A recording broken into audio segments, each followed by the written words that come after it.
binubuga ng planta. Itong sitwasyon pong ito, hindi pa ho natin pwedeng sa unang tingin masabing may pinsala na pong ginagawa itong itinatapon pong ito sa ilog. Mahirap pong mag-conclude agad kung wala yung laboratory analysis. Doon ho kami nagbabase kahit pag mag-file kami ng mga pollution cases doon sa mga violators ng mga industry. Tinitingnan ho namin muna doon sa laboratorio.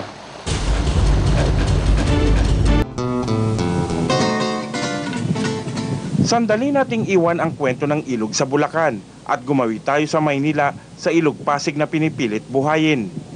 I have my access to the river and I have an access to a road. It's peaceful, it's quiet. I have trees around me that I've planted to give me, bear me fruit and everything else. And it's a little paradise. This is this tree here, this is the river. Ganito ilarawan ng 77 taong gulang na si Nana Litchauco ng Santa Ana, Maynila ang ilog Pasig ng kanyang kabataan. Iba daw noon ang ilog Pasig ng kanyang nakaraan.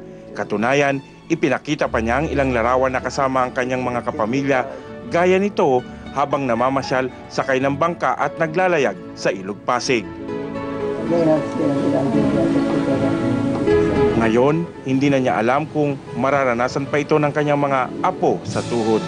The people who see it think it's nothing but a nasty little piece of water. People think of nothing but disposing of whatever they don't want of it. And so we have to reverse that. We have to take pride in the Pasig. Marahil, dulot ng kaunlaran o pagdami ng tao sa Kalakhang, Maynila na matatagpuan sa kabaan ng Pasig kung bakit unti-unting nagbago ang mukha nito.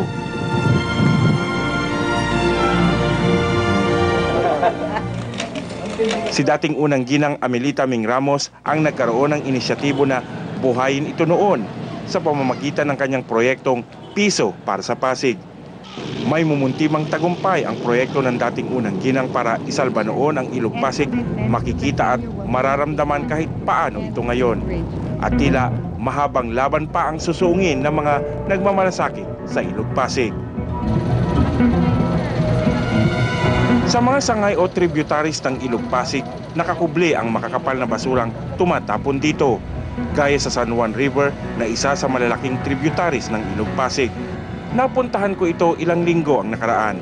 Mula sa ibabaw ng tulay ng Kalentong na nakakasakop sa barangay Daang Bakal, Mandaluyong, makikita ang makakapal na nakalutang na basura. Kasama ko sina Joy de los Reyes ng Pasig River Rehabilitation Commission o PRRC, isang ahensyang itinayo sa panahon ni dating unang ginang Amelita Ming Ramos para buhayin ang ilog Pasig. Nakatawag ng aking pansin ang mga bahagi ng ilog na bumubulwak, palatandaang sobrang dumi na ng ilog. Yung makikita nyo, sir, dyan na bumubulwak, actually that's methane galing dun sa ilalim ng water. So nabubuo ito because of yung ating sinasabing anaerobic decomposition. So yung ating mga microorganisms na nagde-decompose ng ating proteins and lipids and carbohydrates, yun po ang nag-create ng ating methane.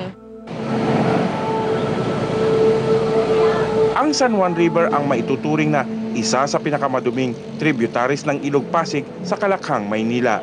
Madumi na nga yung river, tapos kung makikita nyo, punong-puno pa po siya ng basura kapag umulan ng malakas. May tendency po ito na mag-create ng flooding na unang-unang maapektuhan po is yung ating kalusugan.